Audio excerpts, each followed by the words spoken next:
वडापाव तर तुम्ही नेहमीच खाल्ला असेल। आज आपण नाशिक स्टाईल पाववड्याची रेसिपी बघणार आहोत आणि त्यासोबतच आमच्या गावाकडे बनते तशी लसूण चटणी कशी बनवायची ते सुद्धा आज आपण ह्या व्हिडिओमध्ये बघणार आहोत। अगदी साधी सोपी रेसिपी आहे, फक्त 10 ते 15 मिनिटांमध्ये बनवून तयार होते। पटकन रेसिपीला सुरुवात करूयात। मी इथे सर्वात आधी इथे 3 मीडियम साइजची बटाटे घेतली। फुल आचेवर कुकरच्या 3 ते 4 शिट्ट्या करून घ्यायच्या। कुकरच्या शिट्ट्या होत आहेत तोवर 4 लसूणच्या गड्ड्या घेतल्यात। गावरान लसूण मी इथे वापरलाय। निघेल इतपत हाताने चोळून इथे साल लसूणचं मी काढून घेते।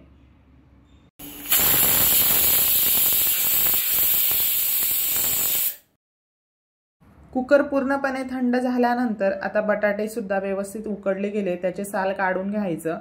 यामध्ये आपण सोड्याचा जरा सुद्धा वापर केलेला नाही, तरी सुद्धा छान टम्म असे फुललेले आणि मस्तच असे हे पाववडे तयार होतात। यालाच उलटा वडापाव असं सुद्धा म्हणतात। आता हे बघा, अर्धा चमचा तेल घातलं, त्यामध्ये मोहरी, जिरं, कढीपत्ता, थोडासा गरम मसाला, हळद आणि धने पावडर घालायची। मसाले हलकेसे परतवून घेतले की लगेचच यामध्ये मॅश करून घेतलेला बटाटा टाकून घ्यायचा। बटाटा व्यवस्थित मॅश करूनच यामध्ये घालायचा। एकदा व्यवस्थित हलवून घेऊयात।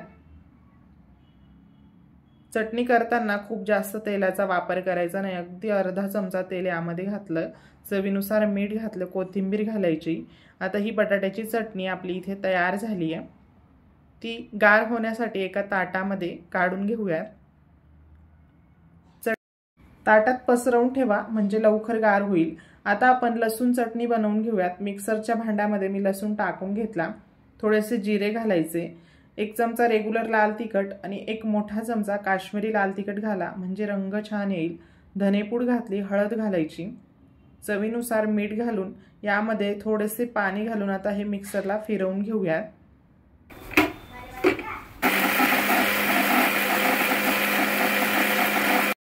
हे बघा, मिक्सरला अगदी बारीक असं मी इथे वाटून घेतले।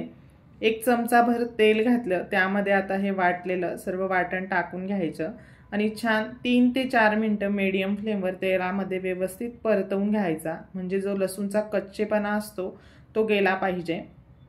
आणि त्या मिक्सरच्या भांड्यामध्येच मी अर्धा ग्लास पाणी घातलं, ते यामध्ये टाकून घेऊयात। छान हलवून घ्यायचं आणि मीडियम फ्लेमवर आता आपल्याला ही चटणी 5 ते 6 मिनिटं छान उकळवून घ्यायची आहे। हे बघा, अशा पद्धतीने त्याची कन्सिस्टन्सी झाली आहे। अशाच प्रकारे आपल्याला ही चटणी हवी आहे। आमच्या गावाकडे ही चटणी ह्याच पद्धतीने बनवतात आणि सोबतच मस्त गरमागरम हा वडापाव म्हणजेच पाववडा खायला देतात। 1 नंबर लागतो, एकदा नक्की ट्राय करून बघा। आता मी इथे तेल गरम करत ठेवते आणि आपण पाववडे बनवायला घेऊयात। एका मिक्सिंग बाउलमध्ये मी इथे बेसन पीठ घेतलंय, 2 वाटी बेसन पीठ घ्यायचं।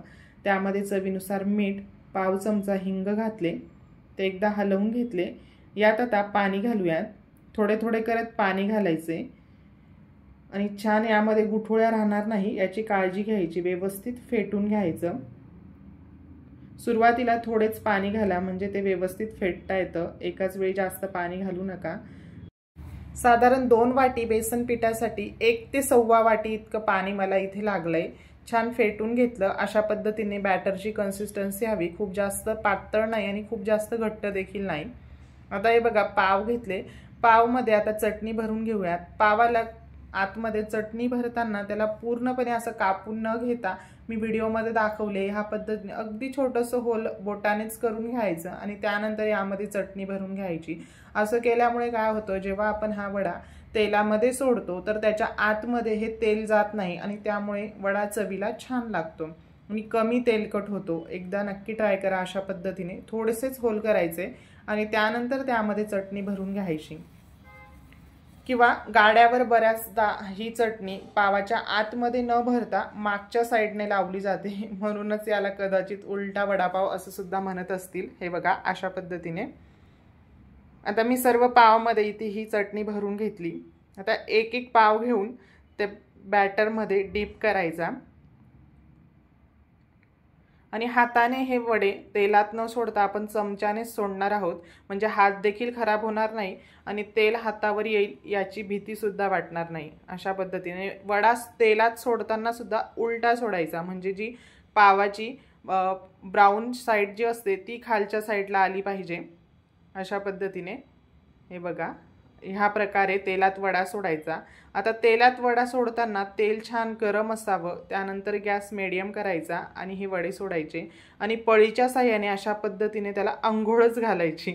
अशा पद्धतीने त्यावर तेल टाकत राहायचं, म्हणजे ते छान असे फुलतात आणि मस्तच असे कमी तेलकट हे पाववडे तयार होतात। बघू शकता अगदी मस्त दिसतायत, बघूनच तोंडाला पाणी सुटतंय। तेलामध्ये वडा सोडला की एक बाजू तळून झाली की दुसरी बाजू उलटवून घ्यायची आणि दुसरी बाजू सुद्धा व्यवस्थित तळून घ्यायची। तेलामधले बुडबुडे कमी झाले म्हणजे वडा छान तळला गेला असं समजायचं। आणि जास्त वेळा तेलात वडा हा उलटसुलट करत बसायचा नाही। जर जास्त वेळा तसं केलं तरी सुद्धा हे वडे तेल जास्त पितात आणि यामध्ये आपण सोडा घातलेलाच नाहीये, त्यामुळे तेलकट होण्याचा प्रश्नच येत नाही। अगदी मस्त कमी तेलकट हे पाववडे किंवा उलटा वडापाव आपला इथे तयार झालाय, मस्तच। आता सारख्याच पद्धतीने मी बाकीचे सुद्धा वडे इथे करून घेते। आपण जे मागच्या साईडला पावाला चटणी लावून घेतली होती ते वडे आता मी तुम्हाला इथे तळून दाखवते। अशा पद्धतीने त्याला छान बॅटरमध्ये डीप करून घ्यायचं आणि उलट्या साईडने हा वडा तेलामध्ये सोडायचा आणि मागच्या साईडला आपण ती बटाट्याची चटणी लावून घेतली आहे त्यावर थोडेसे हे बॅटर टाकून घ्यायचं, म्हणजे ते बटाट्याची चटणी छान कोट होते आणि ती तेलामध्ये निघणार नाही। आणि व्यवस्थित आता हे सुद्धा वडे मीडियम फ्लेमवर मी ते तळून घेतलेत। एक बाजू तळून झाली की बाजू उलटवून घेतली आणि बघू शकता छानच असे टम्म फुललेले हे सुद्धा पाववडे किंवा उलटा वडापाव आपला इथे तयार झालाय, मस्तच।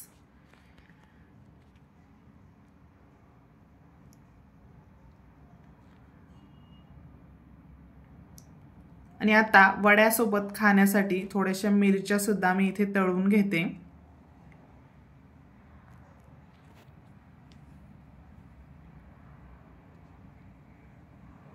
मिरची देखील इथे तळून झाली ती त्यावर टाकून घेऊयात आणि सोबतच आपली ही लसूणची चटणी इथे तयारच झाली होती, ते एका वाटीमध्ये मी इथे वाढून घेते। मस्त गरमागरम असा पाववडा किंवा उलटा वडापाव आणि त्यासोबत मस्तच अशी ही गावाकडची लसणाची चटणी। कशी वाटली तुम्हाला ही आजची रेसिपी हे कमेंट करून नक्की कळवा। व्हिडिओ आवडला असेल तर व्हिडिओला जास्तीत जास्त शेअर करा। अशाच सोप्या रेसिपीज पाहण्यासाठी फॅमिली रेसिपीजला सबस्क्राइब करा। पुन्हा भेटूया अशाच एका मस्त आणि साध्या सोप्या रेसिपी सोबत। तोपर्यंत बाय बाय।